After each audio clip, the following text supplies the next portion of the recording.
I decided to call this talk Too Precious to Keep, because this was the origin of the work we did with EmotionAid in Israel. We felt we had amazing tools with SE, precious tools that I'll tell you a little bit after changed my personal life. And what do we do with them, and how do we make sure that we give them to as many people as possible? So that's the idea. And first of all, it's important to say that we are together here, and I want to stress the we, because we really believe in we in EmotionAid. And the we are in this conference because we believe that SE is precisely this, a gift to the world. And I think, throughout the years, I've realized how much it's a gift to the world. I think that belief is only growing in me more and more. It's really, very cheap. A gift to the world, huh? Okay. What I'd like to do with you now is to share, actually, with you how we have developed a response to what we call emotional distress, knowing, of course, that anything that is connected to stress and trauma is also connected to the whole of the CYBAM. So we call it EmotionAid because it's a way people understand better, and it looks like it's the mirror image of physical first aid. And when we had to define where we are in the landscape of mental health, because it's a new area, and we're talking about prevention in this conference, the area of prevention in emotional first aid in the mental health is a very new area. And I'll show you, how we understand that in a moment. And so that's the idea. So first of all, we started doing this work quite a few years ago, and today we can say that we have a global footprint. We have 16 years of experience in the field, really, working in a war zone, working with all different sectors of the population. We have EmotionAid in 24 languages, and we are on 3 continents. And we are really in many different sectors of the population, working with the education sector, the medical sector, first responders, the paramedical sector, a little bit of mental health people as well, and helplines. We did also a lot of work with the helpline in Israel. And this is the work that EmotionAid is doing in South Africa with children, where with makeshift threads and an understanding that really help them get an understanding of the healing vortex and the trauma vortex and how to navigate between the two of them. And we developed some practical tools to do that in the field that we would be happy to share with you. So talking about the mental health sector, there is a model that we adopted that comes actually originally from the WHO, from the World Health Organization.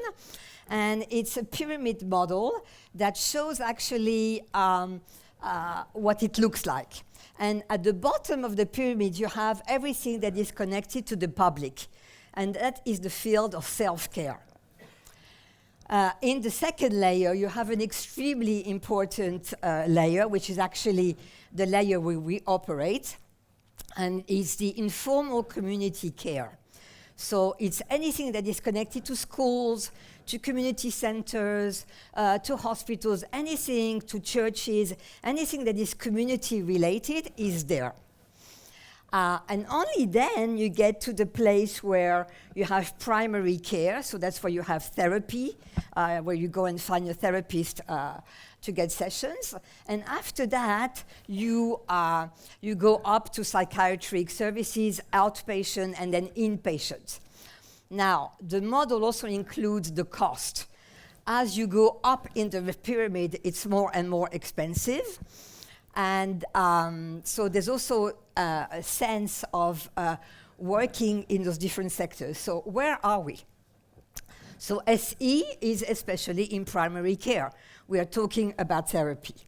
And just to show that we are complementary, EmotionAid works in self-care and in the community level. So this is where we are. Now, a little bit of history. And I think the history for me comes with what is sometimes called in English an epiphany. But for me, reading Peter Levine's book in 2005 changed my life, quite literally. Like many people, I had been in therapy for many years. I'm also a researcher. My background is in research. I was researching how to help myself, not understanding what was wrong with me, until I actually read Peter's book and getting a definition of what trauma is about. And I really felt it at a very personal level. I was born in France. You can hear my accent. I was born in Paris to two parents who are survivors from the Holocaust, from the Shoah. And not only that, but I was actually born in the very apartment where my father had been arrested with his parents, brother and sisters. And he's the only one who came back. So, and this is how I'm here with you today. So there was a very personal story there, but also for the first time, I think, the explanation that Peter gave about the definition of trauma and what it's about made so much sense. And from that moment, I dropped everything I was doing. I was working in biotechnology. I worked in cancer research and drug development for quite many years in my life. And from that moment on, I stopped everything. I dedicated myself, first of all, to learning SE. And I'm an SCP and a provider at all levels in Israel. And but also, seeing again, how can we bring those tools to the field and to make as many people as possible benefit from them. So doing that, there is reality. When you're trying to do something, you are then confronted with reality. And in that reality, we had two critical gaps that we had to manage. The first gap was the gap of being legitimate. How do we make a technique that works with the body, somatic technique, it was the first one, legitimate? There was no data, especially not what was called in science objective data. So how do you get legitimacy, especially with governments, hospitals, insurances, all these places that we do need to get into? So we address that through research that we've done with SE in the last more than 15 years actually. And with the first paper, there was a controlled randomized study on PTSD published in 2017, where, according to the scientific community, they said, okay, SE is on the path to objective data. And we just finished now a study on veterans that we presented yesterday, but because many of you were not there, I'll say in a few words, where we actually compared SE to PE, to prolonged exposure. So PE, yeah, and I see that people are. So PE is, accepted, approved, scientifically proven technique, approved by the Veteran Administration, approved in the UK. So we just finished now doing a study in Israel with veterans, and we have actually shown that the two techniques are equivalent. So we haven't finished analyzing all the results, but what it shows is, in science, if we are equivalent to something that is approved, that is, objectively proven, it means that we are too. So I think we really are on the path to resolving that part of the problem.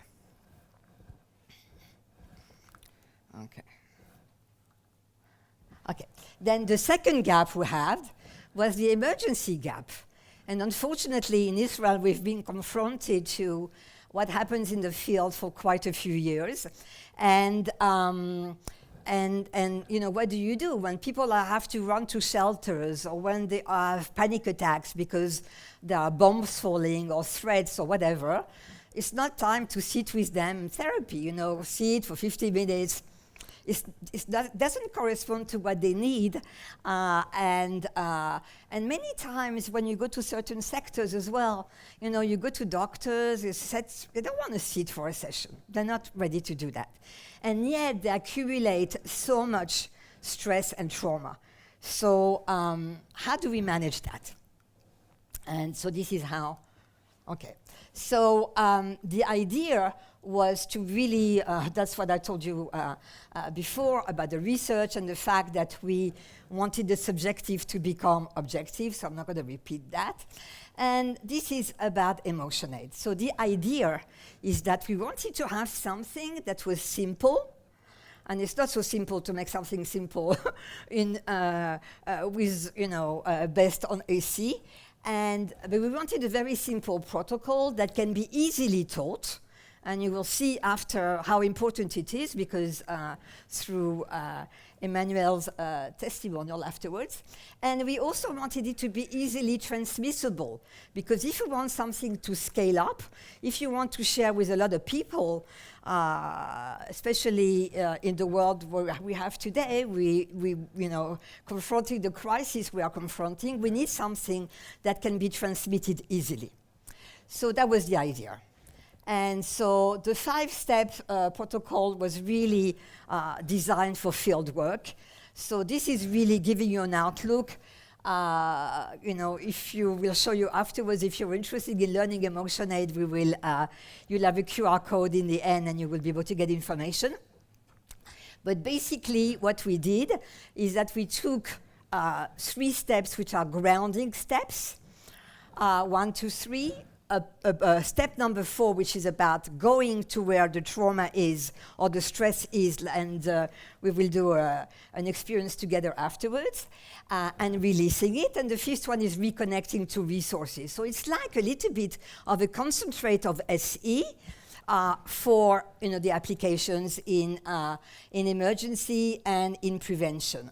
We are using also a stress scale, what you see at the beginning and at the end. And throughout the protocol, when we are working with people, we are going back constantly to the stress scale. We want to check where they are at the beginning, where they are after 3 steps, where they are after 4 steps. And when we do that, we are actually allowing for the default mode network, the DMN, which we have in the brain. We have a network called the DMN that is constantly actualizing how we feel about ourselves. It's writing our autobiography.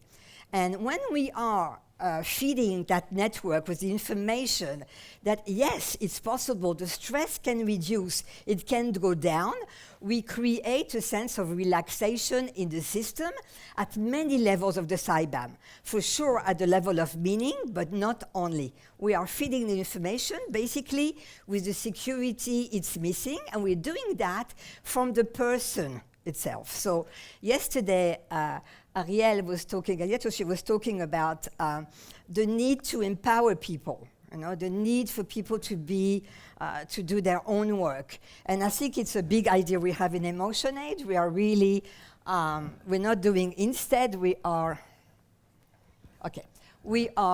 giving tools so that people can really become the main agents of their healing. So what have we done with that? So it's like a toolbox. And that toolbox is for people who have been exposed to trauma or stress. So if we're talking about the education sector, and Petra and Tanya will talk about their experience in Germany, working with EmotionAid with a teacher. We've been doing that also with a school network in Israel. And in the education system, the way we work actually in Israel, we work with counselors and school managers, because there are people who are working with others and they have the most impact. And we are talking really about people who have no information. So imagine a teacher, we saw that already during the COVID. We had the lockdowns everywhere in the world, and the kids were not going to school. The teachers, all of a sudden, when the kids went back to school, were confronted with the class. What do they say? How do they manage the the symptoms and what is emerging in the class. There was nothing. And that, in turn, when you are responsible for 30, 40 kids and you're not able to help them, the sense of helplessness that you get and really is not something that you want to experience. So that really, what we discovered, working in the field, is that this toolbox is amazing for people who have this profound helplessness because they're not trained to face what they have to face. So education sector. In the emergency and first responder sectors, we're talking ambulance, police, many, many kinds of first responders. So today it's changing a little bit in some countries, but they're still using, by and large, a technique which is called debriefing. And I don't know if you're familiar with debriefing, but basically when people have gone through a difficult situation, you bring them together, normally as a team, and you allow them to talk about the situation. And so that's, it's very nice to do that.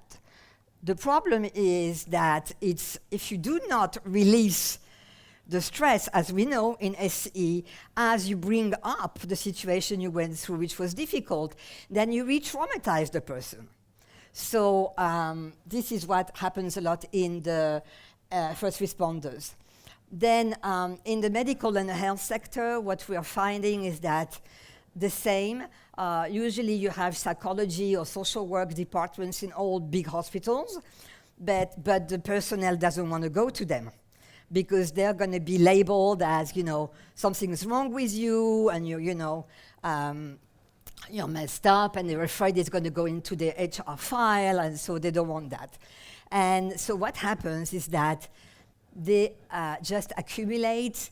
And a few years back, we did a mapping in a children's hospital where we do a lot of work in Israel. We did a mapping, and we found that 30% of the doctors had secondary trauma. 30% of the doctors. And some of them, it was quite amazing, because we started doing workshops for medical personnel. And I remember working in a nephrology department. And at one point during the training, the retired doctor joined us.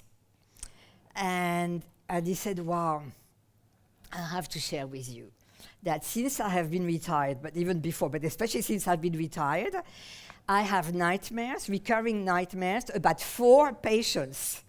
And 4 patients I was not able to save. So when you're a doctor and you commit yourself to saving lives, and you cannot do it, so what happens to you? Really, those people are, in a way, sometimes when we just say to them, that we see you, we see what you're going through, and they really feel like our, like soldiers of our society. They're heroes, really. And of course, when we're coming to therapists and coaches, when we're coming to them, that's my husband. That's my husband. He's a nice guy. So when we're coming to therapists and coaches, what we do a lot is we work on their own self-regulation. Now, how many of you self-regulate on a daily basis or on a regular basis? I don't. You do? Wow, great. Great, wonderful. Okay, so what we are trying to, so teaching those tools help people to self-regulate quickly, because we don't have time. But if we know that we can help ourselves in 10 minutes, 15 minutes, or if we can even better help each other, have peer networks where we can actually support each other. Can you imagine a life like that? We have 440 people here who are super skilled.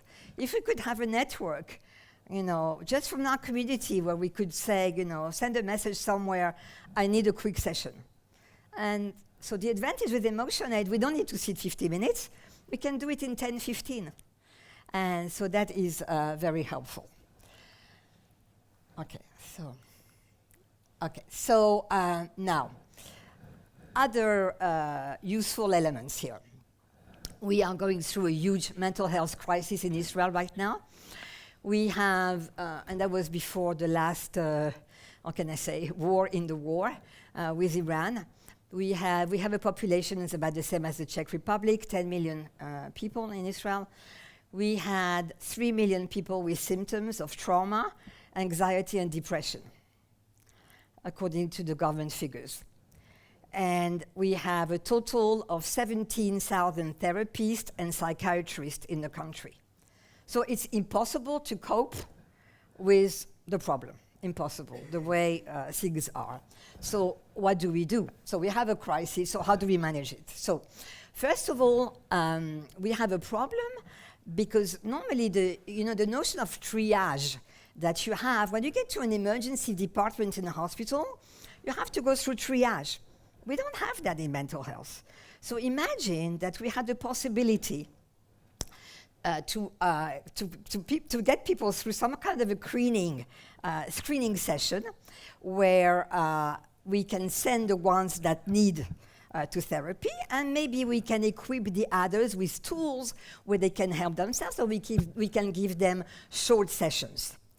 So that's what we have seen now in Israel. We work now with a special program we have in our non-for-profit. Forgot to tell you that we are non-for-profit. We have a special program that we did now for 120 war victims, and they received an average of 4 EmotionAid sessions, so of 20 minutes, 15, 20 minutes.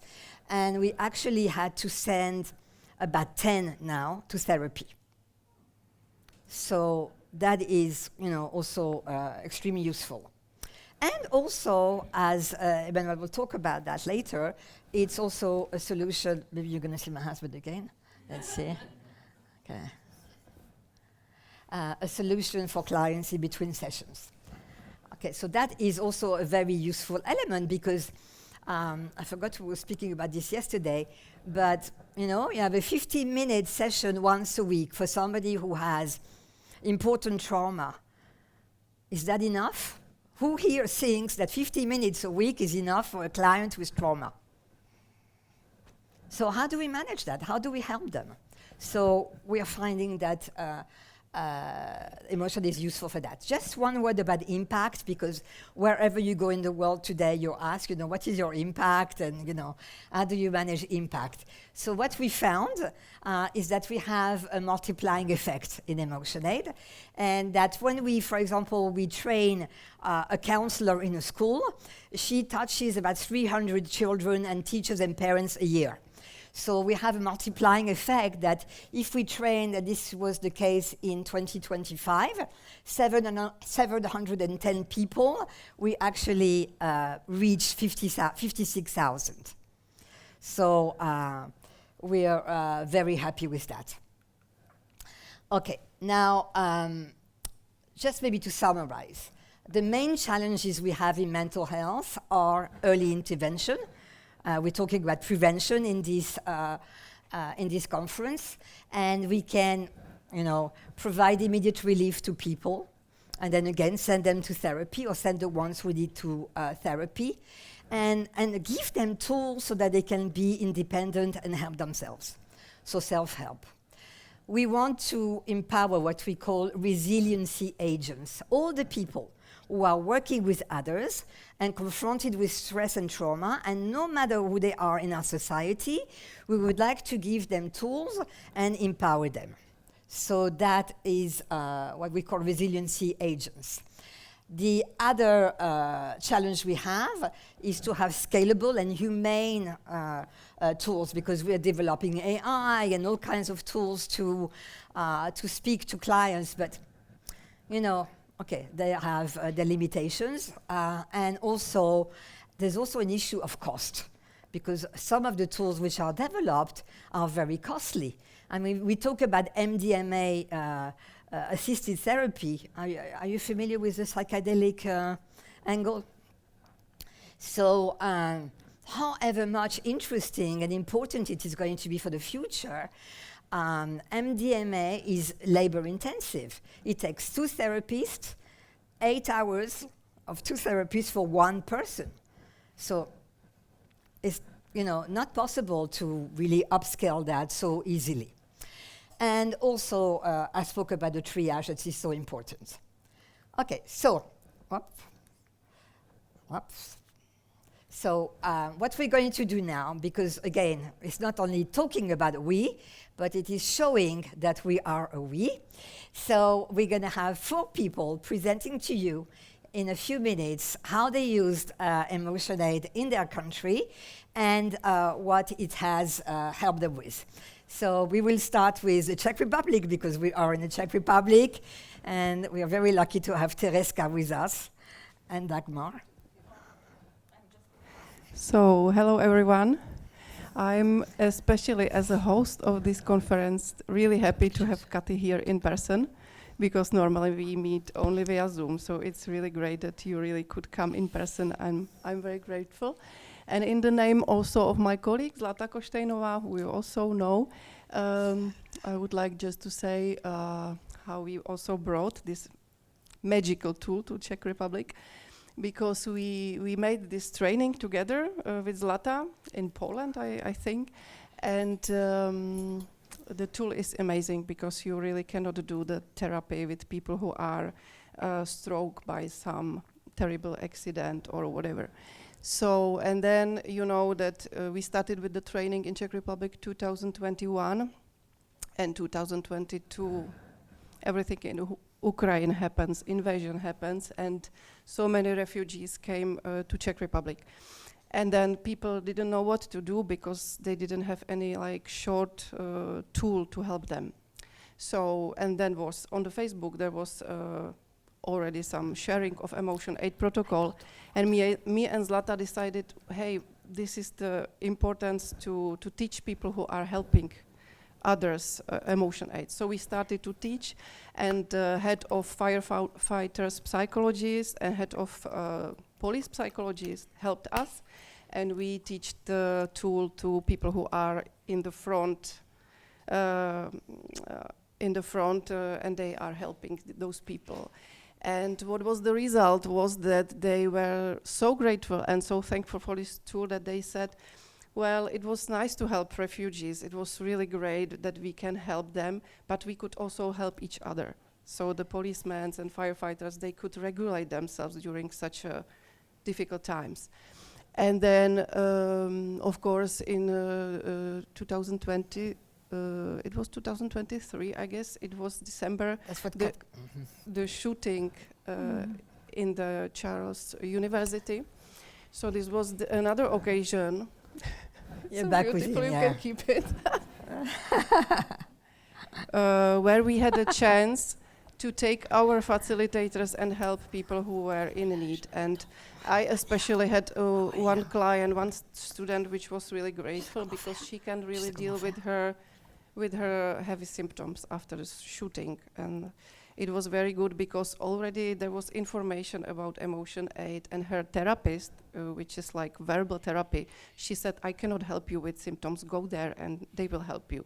And she was so grateful, because she could process her unresolved energy, because she couldn't escape when she was needed. So she could really process her symptoms, and she could come back to life and have her resources. So, I mean, it's a lot of things where you can use EmotionAid, and we are really grateful. And we have every year with Kati together training in Czech Republic. So whoever is interested, we have also Czech website, and you can, from Czech Republic, you can join us. And that's it. Thank you. Thank you.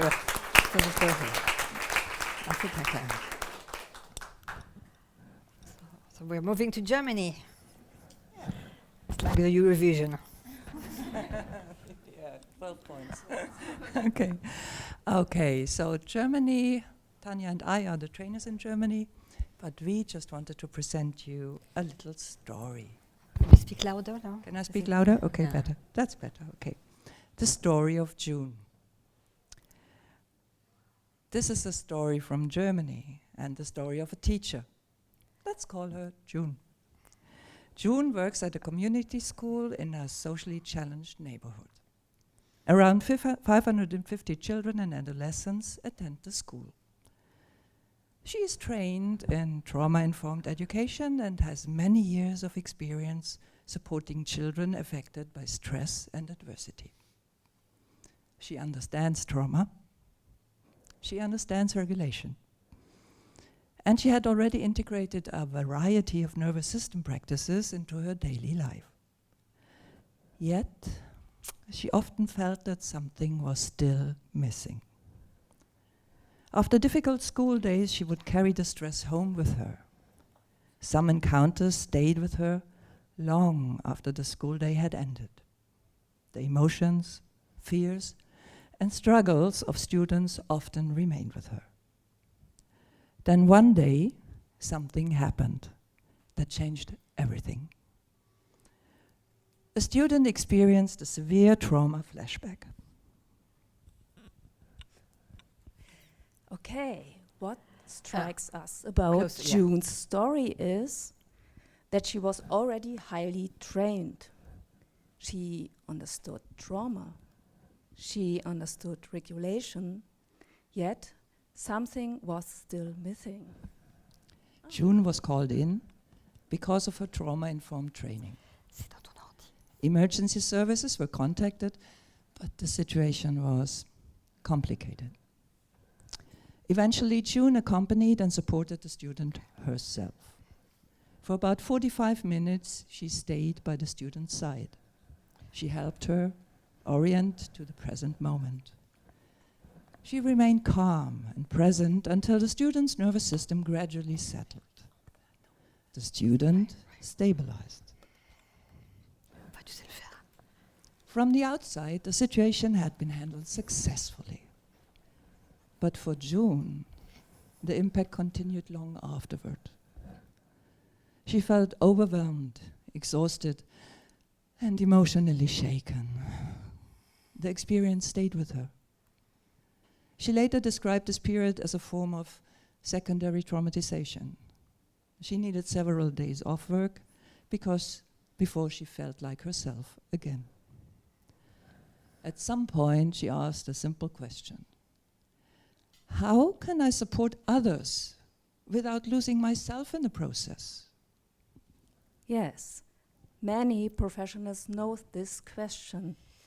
How can we support others without losing ourselves? Looking for answers, she turned to one of her trauma education trainers and asked if there was a practical approach that could help. His answer was EmotionAid. That's when we met her.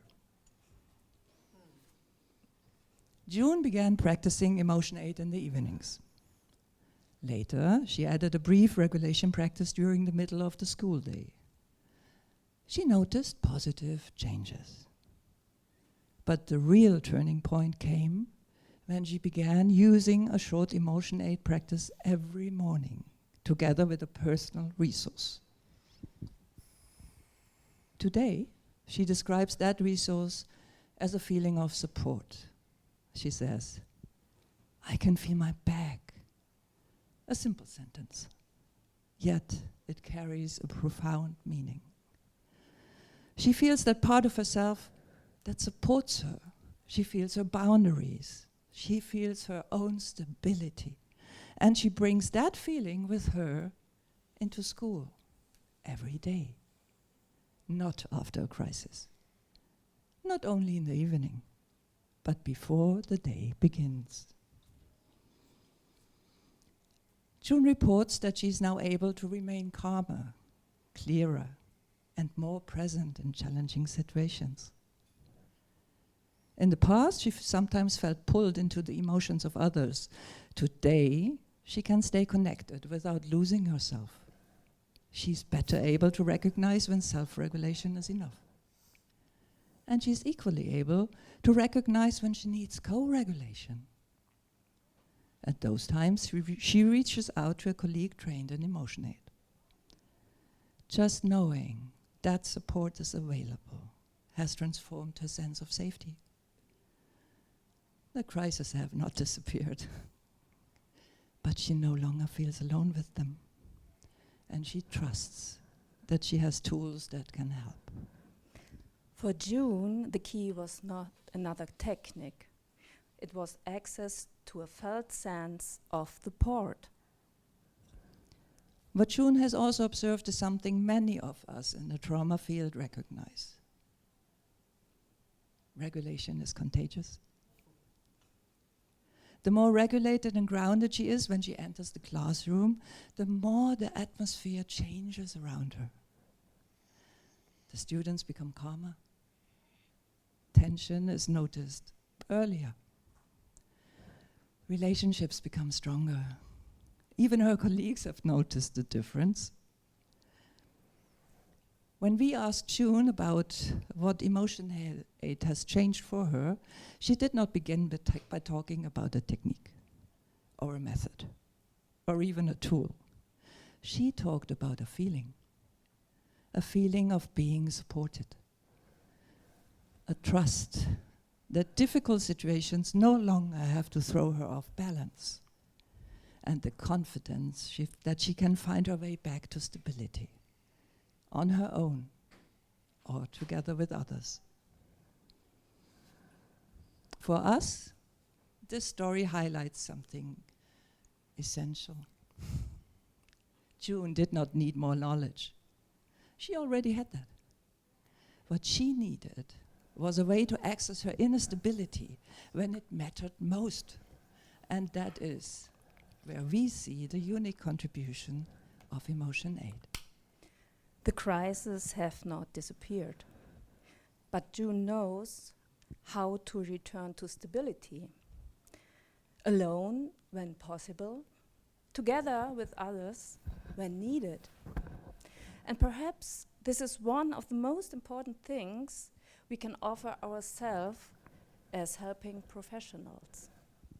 So there is the answer. How can I support others without losing myself in the process? Thank you. Thank you. We are now moving to the next country, which is Switzerland. So I had the chance to follow the training during the pandemic on Zoom, and it was so helpful in the first hand to have this tool for ourselves.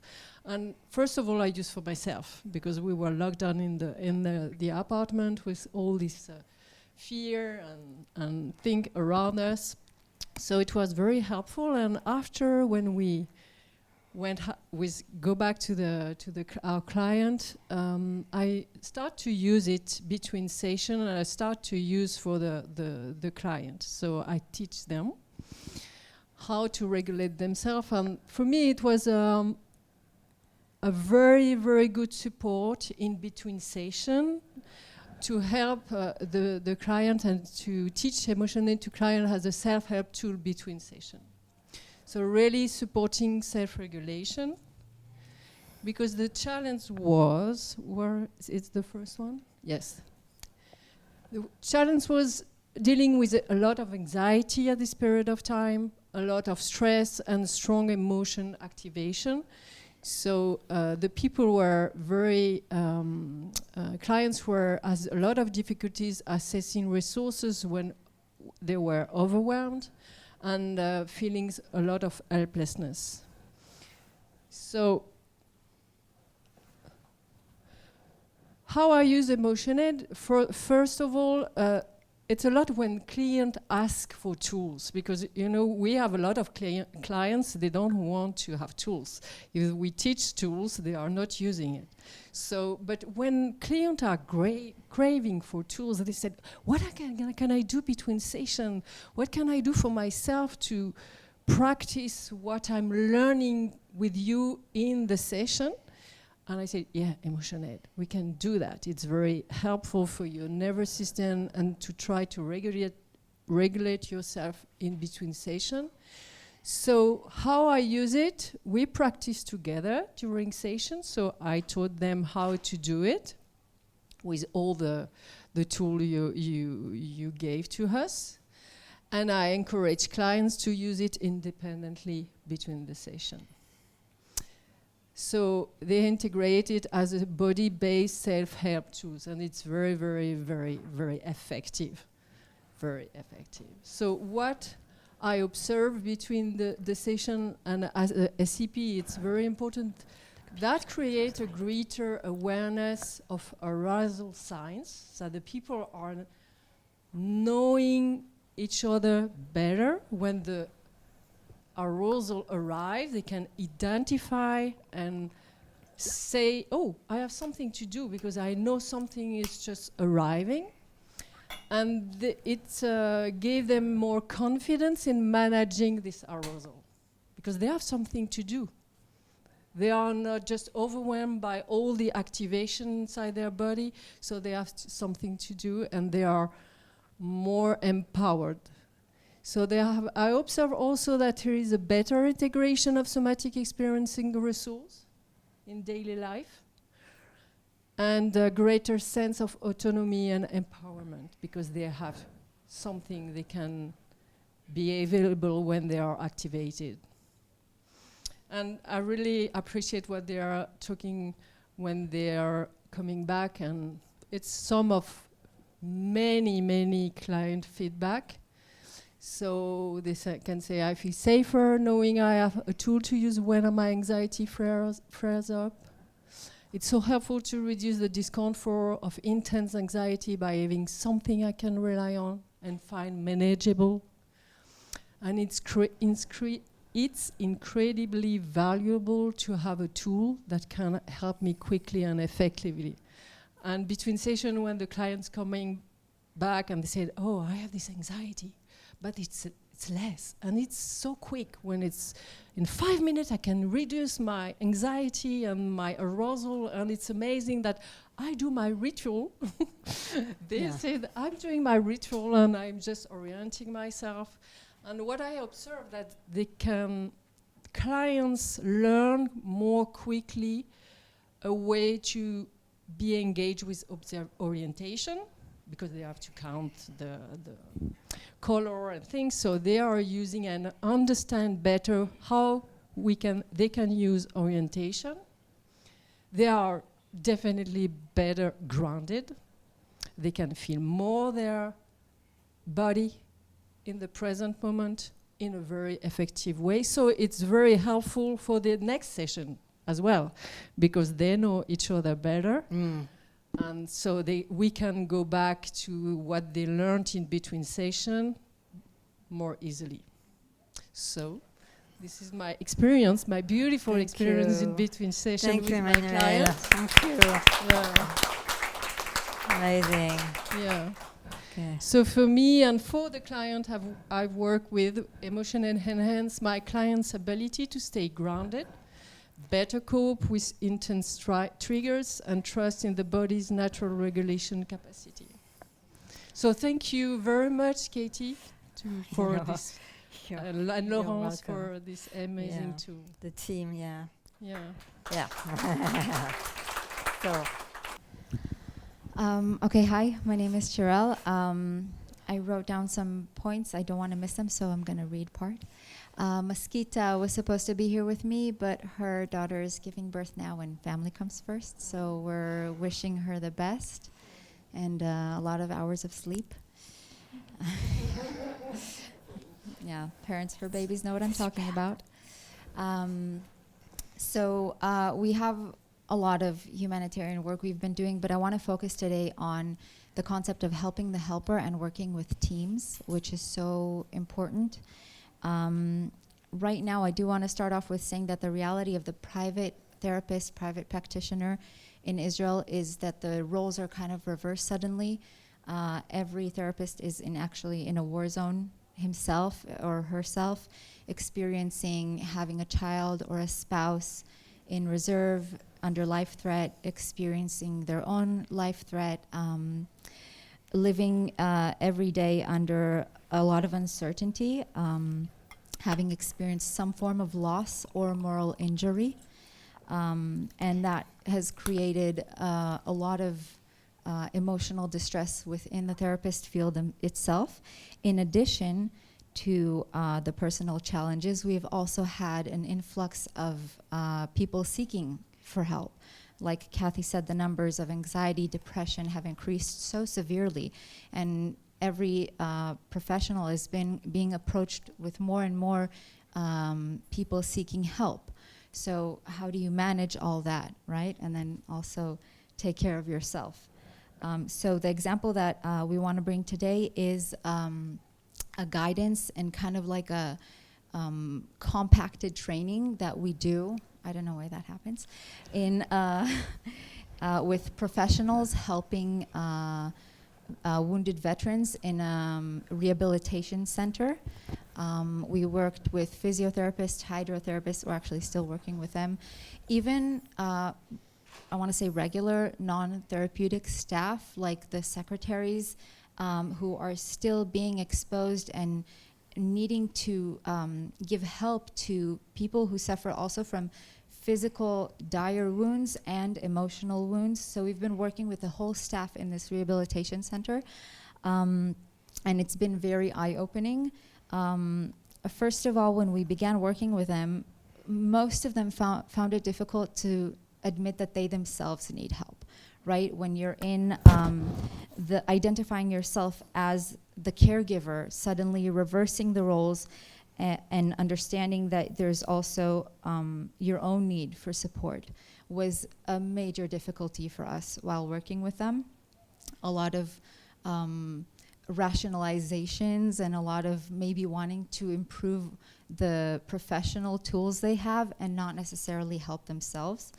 But over time, they have come to understand that in order to perform in their roles in the best way possible, also to help those they serve in a more efficient way, they do need to take care of themselves.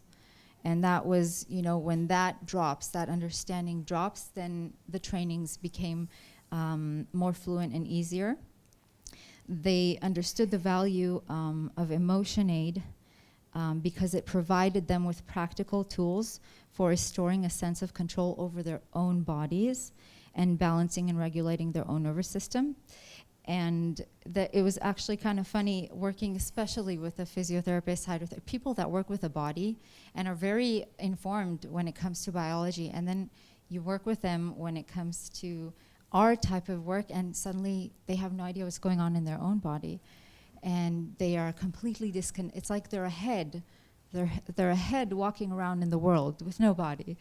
So it was interesting teaching them to connect to their own body while they're working with helping people restore their own bodies functioning. It was kind of hilarious. But then the second thing that they understood that they would benefit from it is also understanding that when they are more stabilized, they're also cognitively more accessing better their knowledge, their information, their professional abilities. So we worked with a social worker a couple of weeks ago, or it was a month ago or something like that, and she had a regular day of crisis in this place, right? There's always someone who wants to commit suicide or someone who's attacking someone and having a nervous breakdown, and she had to function throughout this day, and we had a short EmotionAid session with her. And when we came back the next week and asked for a report on how she's doing, so she said, look, nothing changed. The day was the day, but I felt like I am more in control of myself, and I decided how I'm going to approach this day, and she had more sense of agency, okay? And she also said she thought clearer on how to approach every obstacle. So that's also something that helped them understand their own need for this. And then even more skeptical participants started cooperating. And I do want to talk now about the teamwork that we've been doing with them, because it's another equally important aspect. The opportunity to build a structured professional support system within their own teams has become one of the biggest resources we see they have. Because while working in institutes with very, very high activation, you know, or I don't know if they're clients, but you know, the wounded men and women who go there are very, very highly activated. And then the staff that's been working there for years becomes very highly activated. And you enter the place, it's the second year we've been there. The first year, every day I would leave, and I came only for like 4 or 5 hours, I would leave with a migraine, me. Because the place is so highly activated. And when you work in a place like that, in a team, and there are team dynamics that are very unhealthy, and I don't know who was now in the big hall, we spoke about good eyes. So suddenly they have bad eyes towards each other. Oh, you missed a day, oh, you were late, you know? And the team dynamic becomes ill on its own. Approaching that and building healthier boundaries in the team, a language within the team, it's like a new language for them to communicate with each other, creates such an important support system for them that when we do the infinity carpet exercises, we see that in the resources, many of them put the team and the coworkers as a resource. And that's something that we leave them with when we actually go away and they stay, they can support each other. And it's really creating like an operating procedure, like any other medical procedure. I don't ground if I want to ground or if I feel like it. I don't resource when I have the time. It's a protocol that they insert into their daily work. And, you know, one of them can come to a colleague and say, I just had a really hard encounter. Can you just help me ground for a second and discharge for a second? You know, and they take that 5 minutes and they help each other. So it's really working also on their own understanding of their personal need, but also on the need of the team to be a resource for one another, creating a new language and a protocol of work within the teams. So I do want to say that supporting helpers is not a luxury or an act of self-care alone. It's a professional responsibility. I myself personally work with a lot of highly activated people. I go home later to my daughters. I don't want to be activated when I go to my girls. You know, it's also my own personal responsibility for myself, but also as a practitioner, we know what resonance is. I don't want someone to come into my clinic and feel my dysregulation and increase their own. So it's also personal and also professional.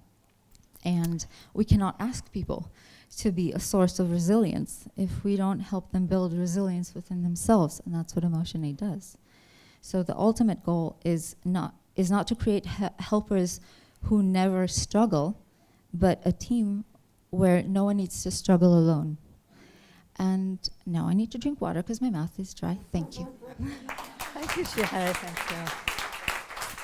Thank you. No, okay. Yeah. So that's a snippet of the work we're doing in Israel, and you know, because we see how it works, we really want to share it with you.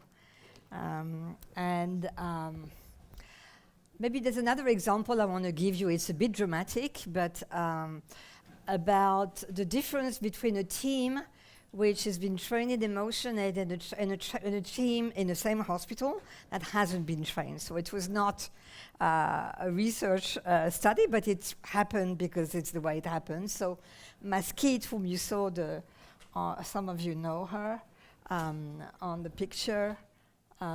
She joined us full-time a year and a half ago, and before that she was managing the school in a pediatric hospital with a team of 70 people. And when the little hostages came back from captivity, I know the word Gaza is very triggering, so we can ground ourselves if we need to. But when these little hostages, and maybe you saw some of them, there was a little girl called Abigail who had lost her parents and brothers and sisters, and she was then adopted by her aunt. So Maskit and 7 people from her team took care of these children for 3 weeks. The children, the families, because in Israel, you know, it's the families and the cousins and the grandparents, and you know, it tends to be the whole tribe coming. And that team had been trained in EmotionAid already for quite a few years. And every day during those 3 weeks. In the morning and before 12 o'clock or so, when they finish the work, they practiced EmotionAid in the morning and the evening. And at the end of that period, they came to me and to assess the team. And I'm very proud to say that they stayed together. And what they saw in their colleagues on the medical side of the hospital who were not trained and didn't have any tools and did not practice self-regulation, they were crying. Even the director of the hospital is an amazing woman, Professor Efrat Arlev, she just kept crying. She was interviewed on television and she had tears. So we could see, it doesn't mean that they were not affected, of course, but they were able to contain. And we know how important it is, because if we cannot contain, we cannot start to self-regulate even. So that's really important. I wanted just to add that, and also it's a way to include Maskit in the field here, because she's been doing amazing work. I wanted to just suggest that we do some work together. So I want you to, are you okay with experiencing EmotionAid? Okay, so let's do it.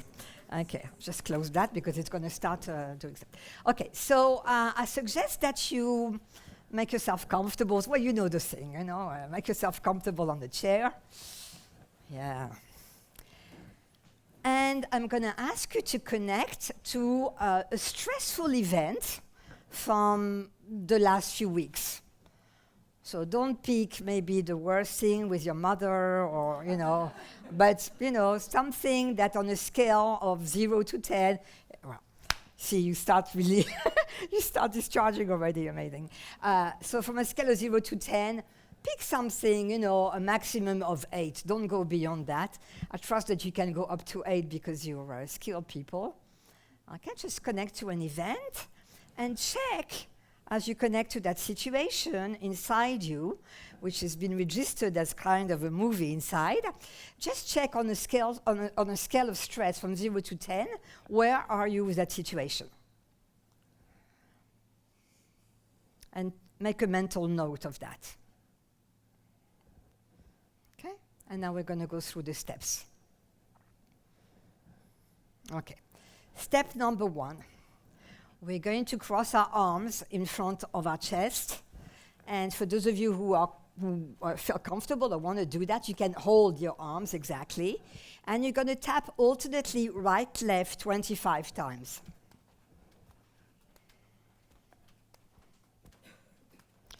So we are using bilateral stimulation a la SCE, in an SE way, okay, with a containment.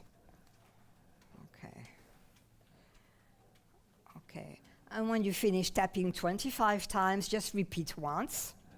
Just repeat it again.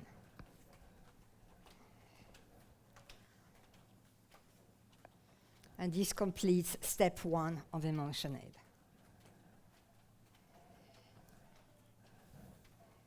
Okay, now we go to step 2. Step 2 is the regular grounding we use in SE. So bring your attention back to your body. Feel your feet on the floor. When it's appropriate, you can say, just imagine that you're throwing roots into the ground, or feel your back on the chair, whatever is comfortable.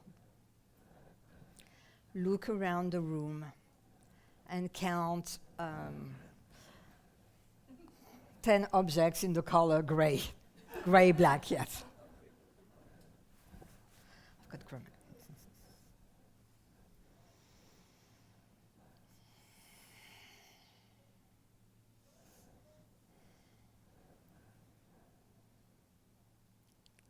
Okay. If you started on one side, now go to the other side, and this time scan the room and count 10 objects with a different texture.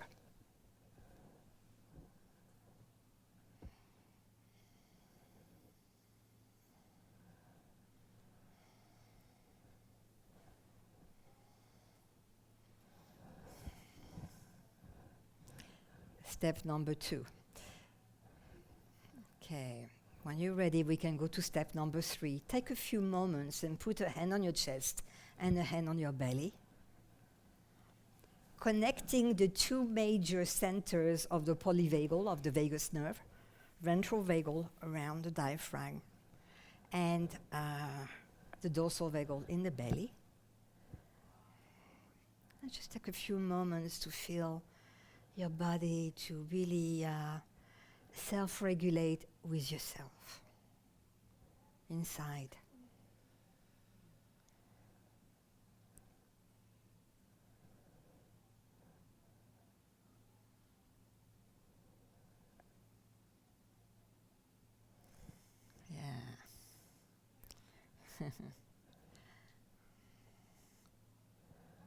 And when you're ready, you can check where you are now on the stress scale from 0 to 10. Just check again, mentally.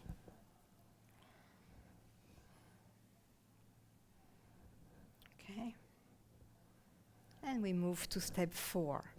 We bring back the situation in step 4, the situation you connected to originally, and just let yourself feel what happens in your body, if it's comfortable, or what happens inside, depending on what feels comfortable for you.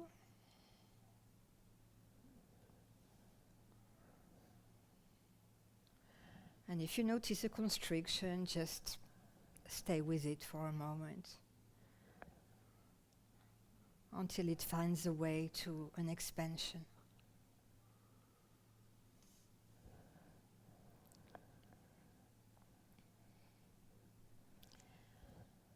Now, when you do this in the field, of course, you're going to use the situation, or you're going to use the situation you have in front of you to go into more details.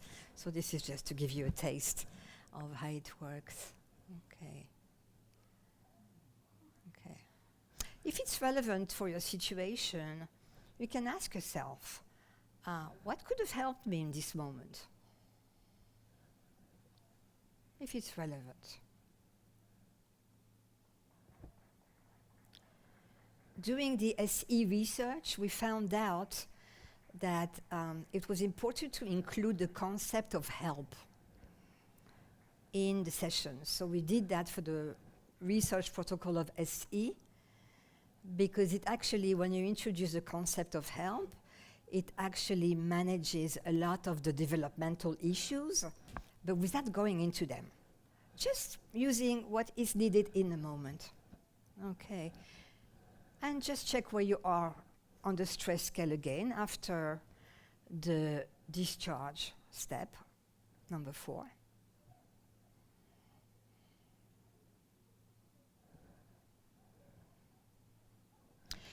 And when you've done that, we can move to step 5.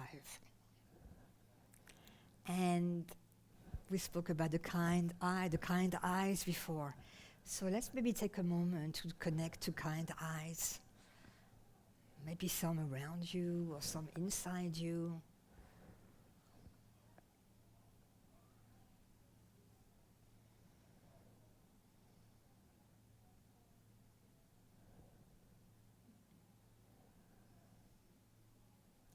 So that's the first way to work with resources. The second way is thinking about your situation. Then check with yourself, what kind of resources do you need with that situation? Or if anything could help you right now, if anything would be possible, depending on the situation. Find the words to help yourself.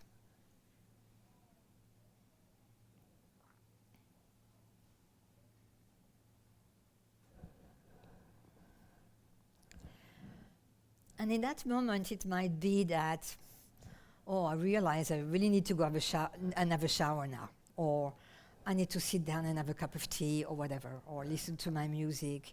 Or it could be, wow, I realize that it's time that I call a friend to get some help, or that I book myself a massage, or whatever. Huh? Okay, when you've gone through the step 5, check again where you are on the stress scale, from 0 to 10.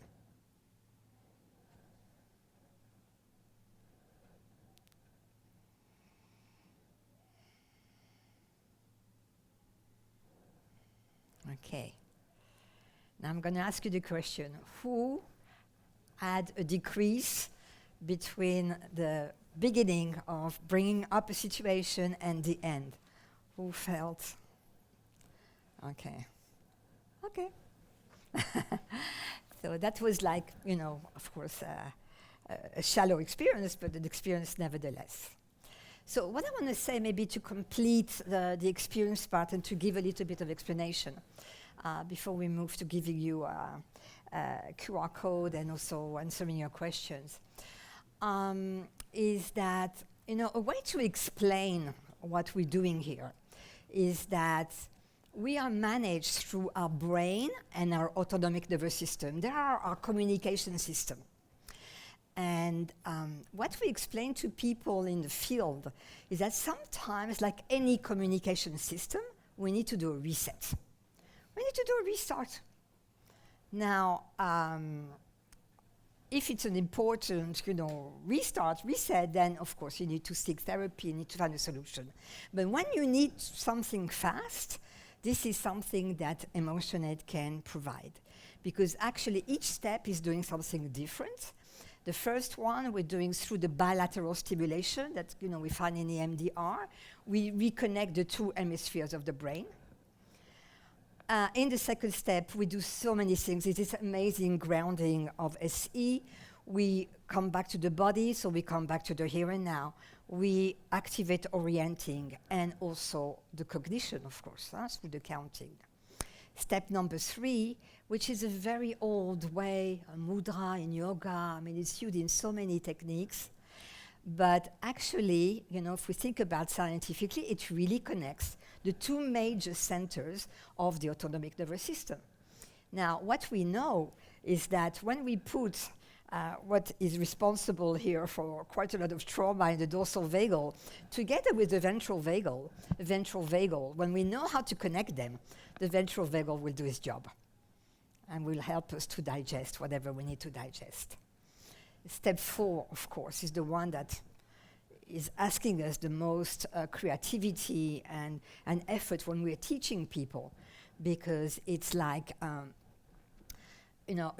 for people to start learning that they can stay with whatever is happening in their body and learn to really discharge and release. So that is step 4.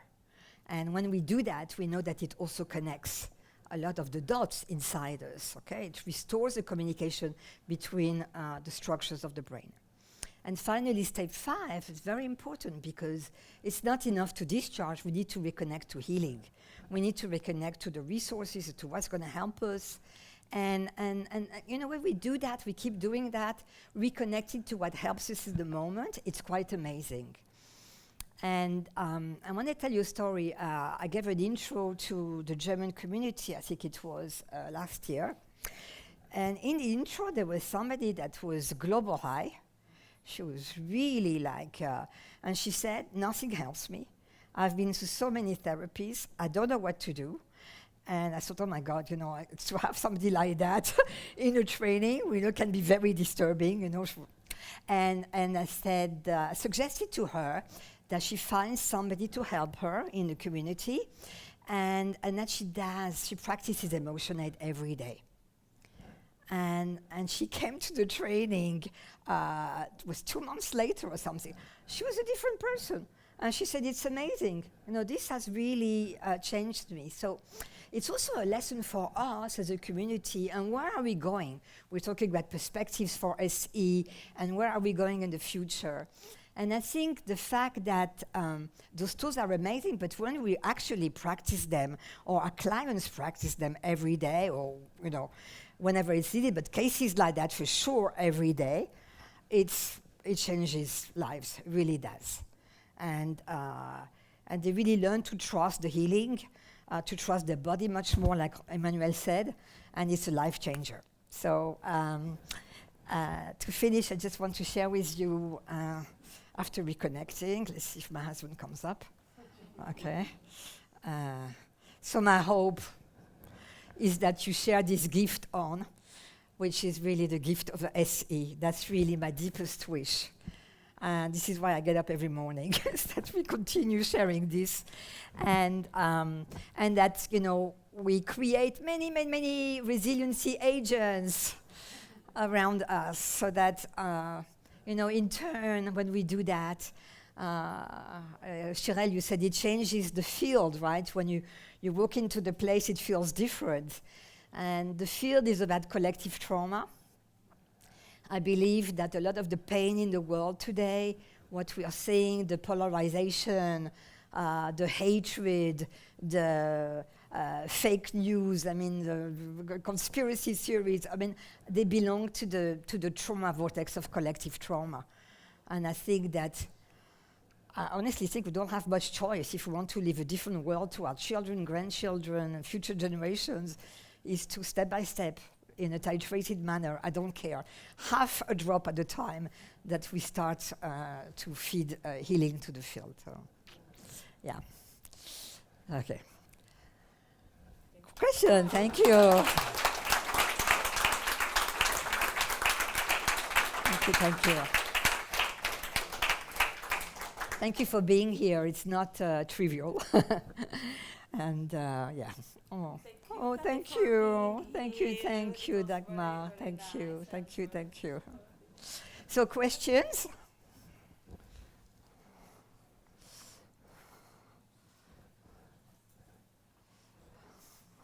Or feedback. What did you find interesting? What did you find new?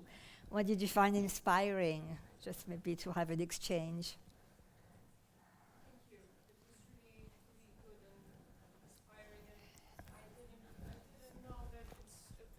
It's funny to say, but that it might be that easy to do such an amazing thing. And I was actually looking for the last 3 years in SE for something like this, so thank you very much.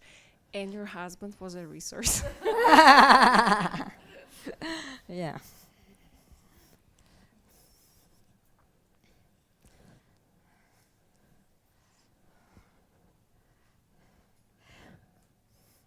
Did any of you have an idea of where it could be useful in your practice, in your work, in your life? Yes? Can you share that with your clients, or do you work with teams?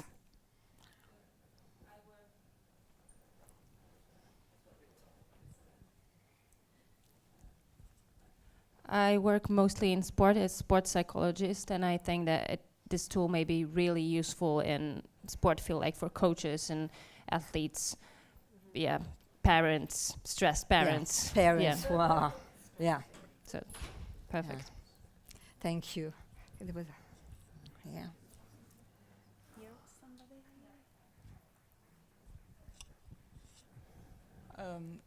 I clicked when you shared the information that it's useful in my practice, my SE practice, for people who are interested in what can I do at home. So a daily practice, for example. Yes. And I also got the idea, my son is working in a hospital and he is very often upset about what's going on. And I was thinking, if someone would be there to do what you were mentioning, and the question came up, do you have to be an SE practitioner, or can you do the emotional aid training? No, you don't have to. I mean, it can be more challenging to teach some people, but we learn to adapt. And we've developed also special tools, educational tools, and to help people. So no, you don't have to. That's good to know. And when you're talking about teams, and I think that's maybe, I don't know how confronted you are to that, but might be important to say what Cheryl was saying before. The precursor of burnout or trauma, one of the precursors is compassion fatigue. And we know that the best resource for compassion fatigue is the team. The last thing people who work in a hospital want to do is to bring their stories home, because it will not help them because the others cannot understand, and it might it's just re-traumatizing to for other people. So this concept of peer support is really I wish in the faculty maybe of SC we can take it on or something, because I think it's so important. And actually, I'm visiting university hospital next week in your country, Emmanuel, to talk. They're launching a peer support program in a university hospital in Lausanne. So, and I hope that we'll be able to include EmotionAid in there. So they found the most efficient way for them would be for the people to support each other, and it's logical, right? So I hope this happens. Yeah. I'm the next. Yeah. I work in the business with teams, and they work in I think in trauma context or environment. And the idea is from here I bring this EmotionAid, beziehungsweise I learn it and then I bring it to them, and I think it's very important. In Germany? You're in Germany? In Germany, yes. And so it's important for these people and also for the company. Yeah. I think so. Or for the teams that are facilitated. Yeah. Thanks. Thanks very much. So we are in presence. I don't know about. No, we did a bit of presence. We spoke about prevention, and we're talking about prospects. Huh? Okay. I also have one example. I have a client. She is in her 60s and she has very traumatized history. And after, I think, 2 sessions, one of their problems was anxiety in the public transport, and it almost disappeared in 2 sessions with EmotionAid. So it was because the one of the features of this is that it could be used everywhere, not visible. So Yeah. it's good. Okay. So thank you for being here together, and let's carry the wheel of healing into our world. Huh? Thank you.